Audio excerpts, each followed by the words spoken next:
Hi dear students, welcome to our channel Accountancy in Tamil. இன்னைக்கு வீடியோல 12th standard accountancy chapter 2 accounts of not for profit organization உடைய illustration 4th sum பார்க்கலாம். From the following particulars of Poombuhar Literary Association, prepare receipts and payments account for the year ended 31st March 2019. So particularsல என்னெல்லாம் கொடுத்திருக்காங்கன்னு பார்க்கலாம். இந்த sumல நம்ம receipts and payments account தான் போட போறோம். Opening cash in hand as on 1/4/2018 5,000 rupees கொடுத்திருக்காங்க. So opening cash in hand அப்படின்னாலே இது வந்து ஓப்பனிங் பேலன்ஸ். நம்ம என்ன பண்ணணும், டெபிட் சைடில் பேலன்ஸ் ப்ராட் டவுன் பண்ணணும். ஃபர்ஸ்ட் பேட்டர்ன் எல்லாமே கரெக்டாக எழுதிக்கலாம். இந்த books of Poompuhar literary association receipts and payments account for the year under 31st March 2019 டெப்டால் கிரெடிட்டா ரெசிப்ட்ஸ் ருபீஸ் பேமெண்ட்ஸ் ருபீஸ் எல்லாமே கரெக்டாக போட்டுருங்க.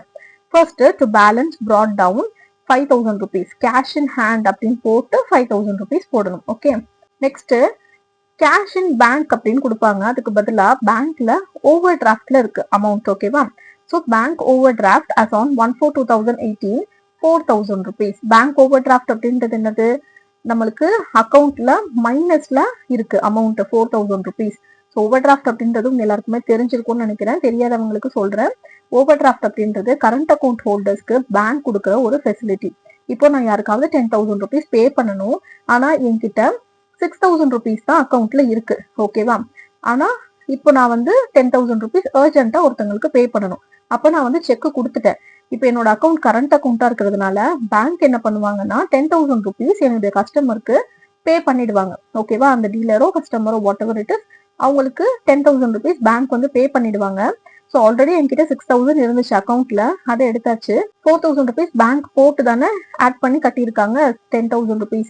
ஸோ அந்த 4,000 rupees இப்போ எனக்கு வந்து ஓவர் டிராஃப்ட். ஓகேவா? ஒரு லிமிட்டட் டைம் கொடுத்துருப்பாங்க. அந்த லிமிட்டட் டைமுக்குள்ள நான் அந்த 4,000 rupees என்னோட அக்கௌண்ட்ல நான் போட்டுடணும். அப்படி போடலன்னா பேங்க் வந்து அதுக்கு சார்ஜஸ் போடுவாங்க. ஓகேவா? இதுக்கு பேர் தான் bank over draft.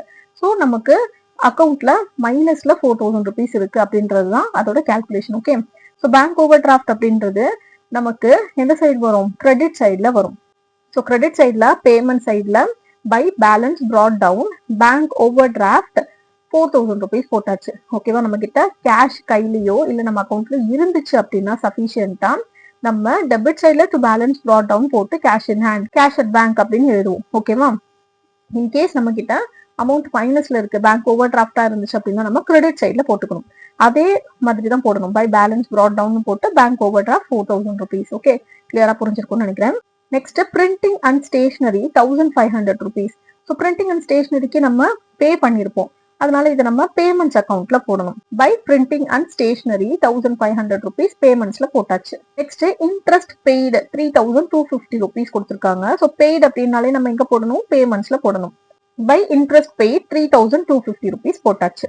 Next sale of investments 1,000 rupees கொடுத்துருக்காங்க. ஸோ இன்வெஸ்ட்மெண்ட்ஸை சேல் பண்ணிட்டாங்க. ஓகேவா? அப்போ நமக்கு இன்கம் வந்திருக்கும். சரியா? அப்போ அது வந்து ரெசிப்ட்ஸ்ல போடணும். To sale of investments 1,000 rupees. ஓகேவா? Purchase of refreshments 1,500 rupees. So ரெஃப்ரெஷ்மெண்ட்ஸ்க்காக பர்ச்சேஸ் பண்ணிருக்காங்க. ஸோ அதுக்கு நம்ம பே பண்ணிருப்போம் இல்லையா, அதனால பேமெண்ட்ஸ்ல போடணும். By purchase of refreshments 1,500 rupees பேமெண்ட்ஸ்ல போட்டாச்சு. Next outstanding salary 2,000 rupees. So இந்த சம் பொறுத்த வரைக்கும் நம்மளுக்கு அவுட்ஸ்டாண்டிங் சேலரிலாம் வராது, அக்ரூட் இன்கம் இதெல்லாமே வராது. ஓகேவா? டெப்ரிசியேஷனும் வராது. ஸோ இந்த அவுட்ஸ்டாண்டிங் சேலரியை நம்ம எடுக்க கூடாது. சரியா? நெக்ஸ்ட் என்டவுமெண்ட் ஃபண்ட் ரெசிப்ட்ஸ் 2,000 rupees கொடுத்துருக்காங்க. ஸோ என்டவுமெண்ட் ஃபண்ட் ரெசிப்ட்ஸ், ரெசிப்ட்ஸ் அப்படின்னாலே நம்ம ரெசிப்ட்ஸ்ல போடணும். டு என்டவுமெண்ட் ஃபண்ட் ரெசிப்ட்ஸ் 2,000 rupees போட்டாச்சு ரெசிப்ட்ஸ்ல. லைட்டிங் சார்ஜஸ் 1,300 rupees கொடுத்துருக்காங்க. ஸோ இதுக்கு நம்ம பே பண்ணிருக்கோம். லைட்டிங் சார்ஜஸ் அப்படின்னாலே என்னது, நம்ம பே பண்ணிருக்கோம் தானே அர்த்தம். அதனால நம்ம இதை பேமெண்ட்ஸ்ல போடணும். பை லைட்டிங் சார்ஜஸ் 1,300 rupees போட்டாச்சு. நெக்ஸ்ட் சப்ஸ்கிரிப்ஷன்ஸ் ரிசீவ்ட் 20,000 rupees கொடுத்துருக்காங்க. ஸோ ரிசீவ்ட் அப்படின்னாலே நம்ம எங்க போடுவோம், ரெசிப்ட்ஸ்ல போடுவோம் இல்லையா.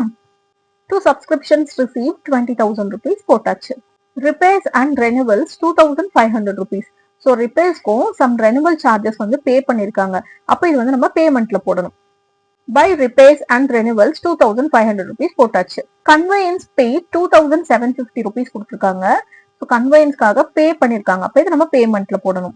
பை கன்வெயன்ஸ் பே 2,750 rupees பேமெண்ட்ஸ்ல போட்டாச்சு. புக்ஸ் பர்ச்சேஸ் 10,000 rupees கொடுத்துருக்காங்க. ஸோ பர்ச்சேஸ் பண்ணோம் அப்படின்னா நம்ம பே பண்ணிருப்போம் இல்லையா, அதனால இதை நம்ம பேமெண்ட்ஸ்ல போடணும். பை புக்ஸ் பர்ச்சேஸ் 10,000 rupees போட்டாச்சு. Next insurance premium paid 4000 rupees கொடுத்துருக்காங்க. ஸோ இது வந்து பேமெண்ட், இன்சூரன்ஸ் பிரீமியம்காக நம்ம பே பண்ணிருக்கோம். இப்போ இதை பேமெண்ட்ஸ்ல போடணும். By insurance premium paid 4000 rupees போட்டாச்சு. நெக்ஸ்ட் சன்ட்ரி ரெசிப்ட் 750 ருபீஸ் கொடுத்துருக்காங்க. ஸோ ரெசிப்ட்ஸ் அப்படின்னாலே நம்ம எங்க போடுவோம், ரெசிப்ட் சைட்ல போடுவோம் இல்லையா. டூ சன்ட்ரி ரெசிப்ட் 750 ருபீஸ் போட்டாச்சு. Next government grants receive 6000 rupees. So இதுவுமே நம்மளுக்கு ரிசீவ் தான் பண்ணியிருக்கோம், அதனால இது நம்ம ரெசிப்ட்ஸ்ல போடணும். To government grants receive 6000 rupees போட்டாச்சு. Next sale of refreshments 1500 rupees கொடுத்துருக்காங்க. So sale of refreshments sale பண்ணிருக்கோம், சேல் பண்ணியிருந்தோம் அப்படின்னாலே நம்மளுக்கு என்னது அமௌண்ட் வந்து ரிசீவ் பண்ணிருப்போம் இல்லையா, அதனால இது நம்ம ரெசிப்ட்ஸ்ல போடணும். To sale of refreshments 1500 rupees. Depreciation on buildings 2000 rupees கொடுத்துருக்காங்க. நான் ஃபர்ஸ்டே சொன்ன மாதிரி outstanding and depreciation, accrued income இந்த மாதிரி எதுவுமே நம்மளுக்கு ரெசிப்ஷன் பேமெண்ட்ஸ் அக்கௌண்ட்ஸ்ல வராது. ஓகேவா, அப்ப இது நம்ம எடுக்க கூடாது. Next cash at bank on 31st March 2019 2000 rupees கொடுத்துருக்காங்க. ஸோ இது வந்து நம்மளுக்கு closing balance by balance carry down அப்படின்னு போட்டு cash at bank 2000 rupees outer காலம்ல போட்டிருக்காங்க. இன்கேஸ் நீங்க இன்னர் காலம்ல போடணும் அப்படின்னாலும் நீங்க போட்டுக்கலாம், தப்பு கிடையாது. ஓகேவா, கேஷ் அட் பேங்க் நீங்க இன்னர் காலம்லயும் போடலாம், அவுட்டர் காலம்லயும் டைரக்டா போடலாம், ப்ராப்ளம் கிடையாது. இப்போ நமக்கு டெபிட் சைட்ல இருக்கிற எல்லாத்தையுமே ஆட் பண்ணோம் அப்படின்னா 36,250 அண்ட் கிரெடிட் சைட்ல இருக்கிற இது எல்லாத்தையும் நம்ம ஆட் பண்ணோம் அப்படின்னா 32,800 ருபீஸ் வருது. ஸோ இந்த 36,250ல இருந்து 32,800 ருபீஸ் நம்ம மைனஸ் பண்ணிட்டோம்னா பேலன்ஸ் 3,450 ருபீஸ் வரும். ஸோ இதுதான் நம்மளுக்கு கேஷ் இன் ஹேண்ட். ஓகேவா, ஸோ கேஷ் இன் ஹேண்ட் அப்படின்னு போட்டு 3,450 ருபீஸ் வந்து நீங்க அவுட்டர் காலம்ல போட்டுக்கோங்க. இன்கேஸ் நீங்க இன்னர் காலம் யூஸ் பண்றீங்க அப்படின்னா இந்த 2000 நீங்க போட்டிருப்பீங்க, இந்த 3,450யும் நீங்க உள்ளே போட்டு ரெண்டத்தையும் ஆட் பண்ணி 5,450 அவுட்டர் காலம்ல போடணும். ஓகேவா, டோட்டல்ல 36,250 ரெண்டு பக்கமும் போட்டுருங்க. அண்ட் கீழே நோட்டும் கொடுத்துருக்காங்க பாருங்க. As outstanding salary and depreciation are non cash items both are to be excluded in reception payments account. So reception payments அக்கௌண்ட்ல அவுட்ஸ்டாண்டிங் சேலரி எடுக்கக்கூடாது, டெப்ரிசியேஷன் எடுக்கக்கூடாது. அண்ட் இன்னொரு ஐட்டம் என்னது, அக்ரூட் இன்கம். ஓகேவா, அக்ரூட் இன்கம் வந்தாலும் நீங்க எடுக்கக்கூடாது. ஸோ இந்த சம் உங்க எல்லாருக்குமே கிளியரா புரிஞ்சிருக்கும்னு நினைக்கிறேன். இந்த சம் ஏதாவது டவுட்ஸ் இருந்துச்சுன்னா கண்டிப்பா கமெண்ட் செக்ஷன்ல கேளுங்க. அண்ட் இந்த வீடியோ உங்களுக்கு யூஸ்ஃபுல்லா இருந்துச்சுன்னா கண்டிப்பா உங்க ஃப்ரெண்ட்ஸ் கூட ஷேர் பண்ணிக்கோங்க. வீடியோவை மறக்காம லைக் பண்ணிடுங்க.